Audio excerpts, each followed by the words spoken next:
The Knicks were so close to getting what could have arguably been their grittiest win of the season in Indianapolis, but they fell short, losing to the Pacers 111-106 in Game 3 of the Eastern Conference semis. Let's talk about the game and preview Game 4, and we're going to do it with New York Post Knicks beat writer Stefan Bondy, who joins me now from Naptown.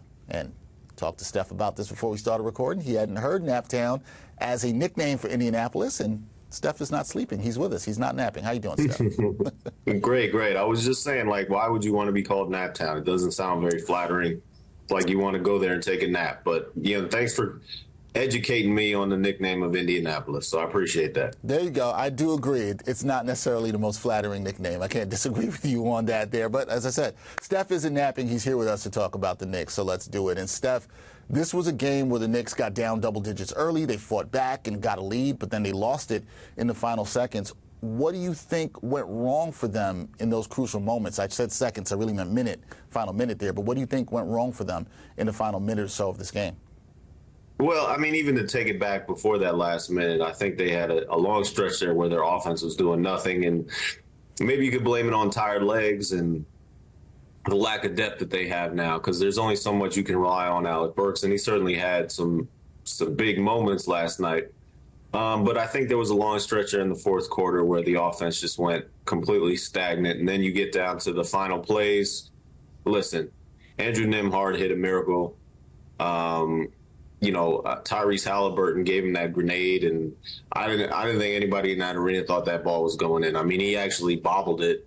He lost control of it on the gather, and the Knicks played some really solid defense on that play. And then on the following possession with the chance to tie it, Jalen Brunson was certainly anticipating the foul. Whether he got fouled or not is up for debate, and then he threw up a brick. So, I had, as I was writing that game story, I was calling it you could put this win, assuming the Knicks were going to win, on Mount Gritmore, just because of what they had to get through to, in terms of the numbers and the injuries to be in the situation to win that game, but they weren't able to pull it out. And like I said, it took a pretty much of a miracle shot from Andrew Nembhard to put the Knicks away.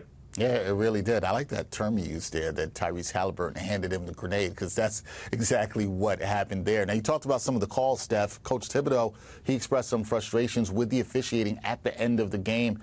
How significant do you think those calls were to the outcome, and how is the team responding to that frustration? Listen, I'm done talking about the officiating. I'm done. I don't want to talk about it anymore. No team in the NBA loses anymore. They just feel like they didn't get enough calls. So, listen, there's a reason why the coaches in the NBA have video people monitoring every single foul call before they want to challenge it, because they have the benefit of looking at a slow motion replay that the referees don't. And if they were so confident, all these coaches, Rick Carlisle, Tom Thibodeau, everybody, if they were so confident the referees were making such bad calls as it was happening, they would challenge it without these video replays, and they would be 100% on the challenge calls. I think it's just become, I'm done talking about it. I don't want to talk about the officiating anymore, so I'm just going to leave it at that. No. I'm with you on this, and I'm even mad that I feel like when I'm doing these interviews that I have to ask you about it, right? Because it takes away from us talking about the nuances of the game and what happened with the Knicks and how they lost the rebounding battle on the offensive glass.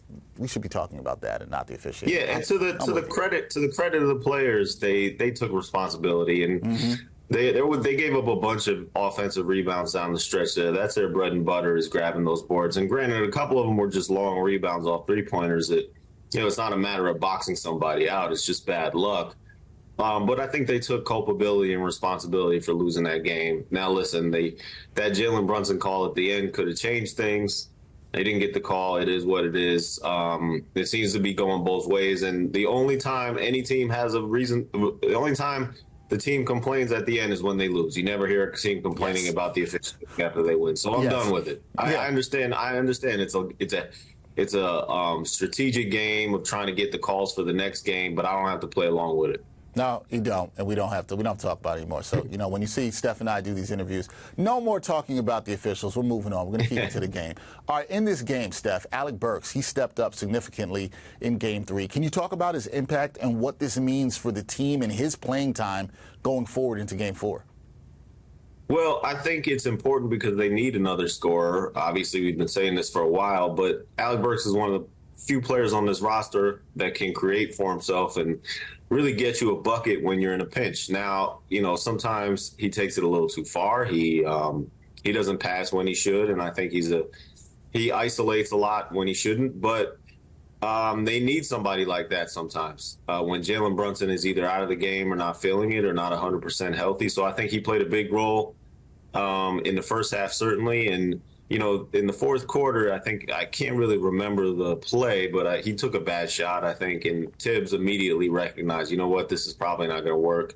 And he took him out and he brought in Miles McBride. So, as long as Thibodeau is understanding, hey, if Alec Burks has got it going, because we saw during that COVID year, Alec Burks, when he is hot, man, he's he's the guy you want to give the ball to. So as long as Thibodeau is understanding and recognizing that, we could play him during when he's feeling it and maybe, take him out when he's not because he's going to shoot it anyway, then I think it's a very positive thing for the Knicks. Yeah, definitely positive minutes for Alec Burks there in Game 3. And Steph, now with the series at 2-1, another game in Indianapolis. How much pressure is on the Knicks to win Game 4?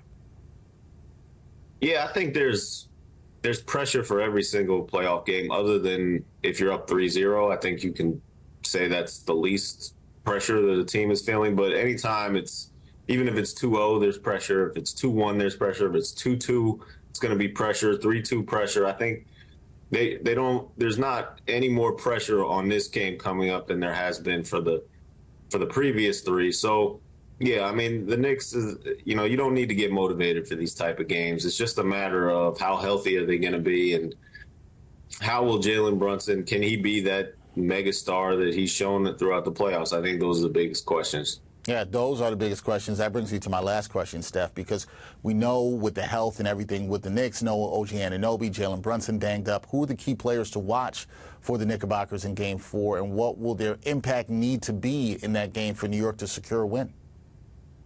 Yeah, I mean, I'm going to go with two. I'm going to go because they need, with OG Anunoby out again, they're going to need Precious Achiuwa and Miles McBride to step up. And I don't think they really did in the last game. The Knicks relied a lot on Dante DiVincenzo to come up with probably his best playoff game, certainly his best shooting playoff game. So I'm going to look for those two guys to really make an impact. They're going to need something else. And the shorthandedness of this team, it feels like they take it as far as they can, but they're going to need something else from those two players I mentioned.